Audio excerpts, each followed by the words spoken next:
Le livre de Michée, chapitre 5. Et toi, Bethléem, Ephrata, qui es petite parmi les villes de Juda, de toi sortira pour moi celui qui dominera sur Israël, et dont l'origine remonte loin dans le passé, à l'éternité.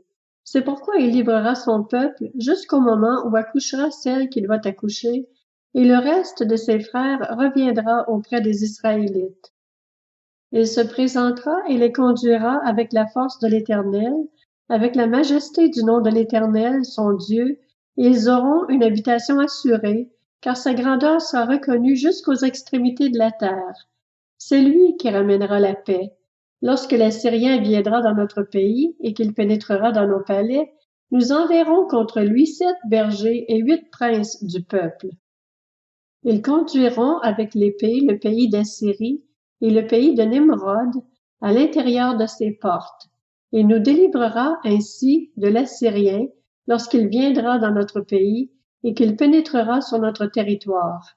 Le reste de Jacob sera au milieu des peuples nombreux, pareil à une rosée qui vient de l'Éternel, pareil à des gouttes d'eau sur l'herbe.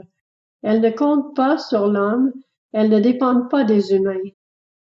Le reste de Jacob sera parmi les nations, au milieu des peuples nombreux, pareil à un lion parmi les bêtes de la forêt, pareil à un lionceau parmi les troupeaux de brebis.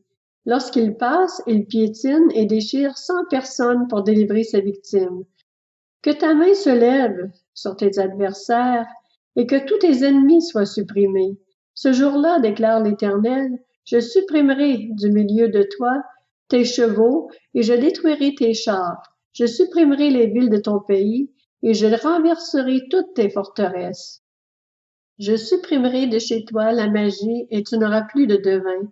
Je supprimerai du milieu de toi tes idoles et tes statues, et tu ne te prosterneras plus devant ce que tes mains ont fabriqué.